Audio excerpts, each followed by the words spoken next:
Okay, so the basic ingredients are chopped onions. I've got some sweet potatoes, cauliflower, some corn and some peas. And here I've soaked some rice.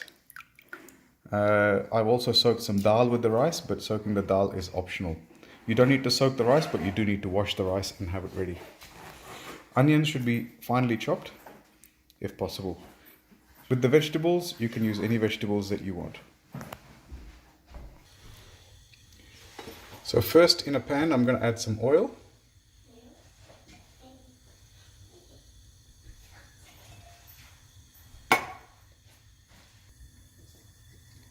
Once the oil has heated up a bit, I'm going to add cumin seeds.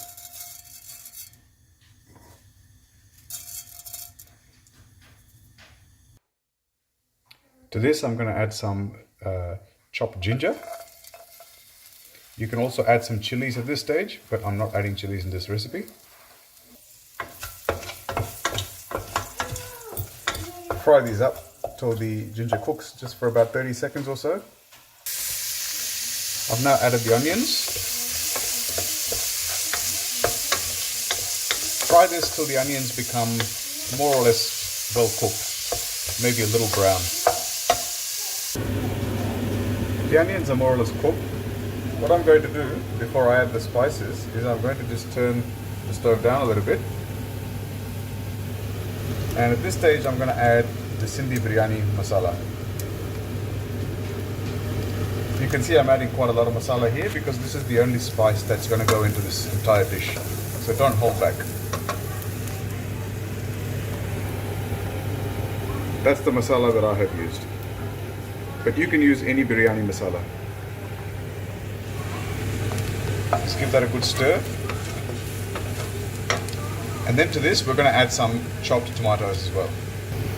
In this case, I'm using some tinned tomatoes, but you can use fresh chopped tomatoes as well. I'm probably adding about half a tin here. I'm going to increase the heat again. And I'm going to cook these tomatoes and onions till the tomatoes are no longer raw and there's a nice smell coming out of the tomatoes and that you can't smell any rawness in the tomato. As you can see, we've almost got a nice gravy here with the tomatoes and the onion. I'm just going to add some salt, and this is up to you as to how much or how little salt you add. And after this, we can add all our vegetables in, stir fry them for a few minutes, add the rice, and then we will close the lid and cook this for a while. Okay, so I'm going to add all the vegetables in.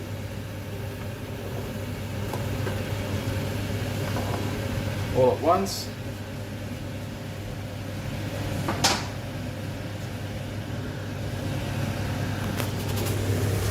Then we just mix them up. And I'm also going to add the peas and corn at this stage as well. And after they are stir fried for a few minutes, I will add the rice as well. As you can see, I've added the peas and corn as well, and I will mix these up and stir fry this for about 1 or 2 minutes. So the vegetables have been cooking for a few minutes now. I'm going to add in the rice. Remember, this is washed rice, it's not cooked rice. I'll mix the rice in, and again, we're going to let this stir fry for about a minute, maybe 2 minutes. Make sure everything is nicely mixed.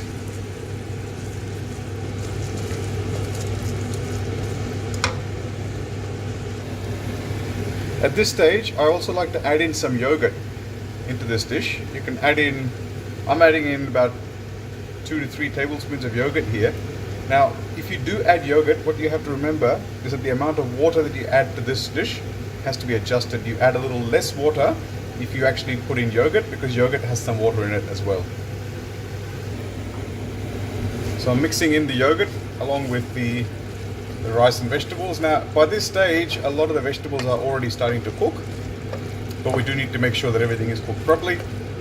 So we're just going to mix all that in, and you can see it looks very nice. It's got a nice gravy look to it. And now we can start adding in the water. So the amount of water here is really very important, because if we add too much water, it becomes mushy. If we don't add enough, you don't cook everything properly. So what I'm going to do is, for 1 cup of rice, I'm going to add 2 cups of water. At this stage, just to add a bit of sweetness to the dish, I'm going to add some sultanas here as well. Maybe just about a handful. If you want quite a bit of sweetness in this dish, then obviously you can add quite a lot more sultanas in here. Now I've actually got rice and dal in this dish, so I've decided to use my pressure cooker. Now if you don't have a pressure cooker, or if you're not adding any dal into this dish, at this stage, once the water has been added, you can actually close the lid.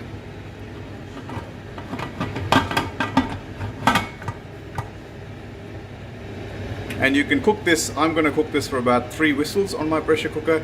If you're using just a stovetop and you don't have a pressure cooker, you just need to make sure that you cook this until the rice is completely cooked.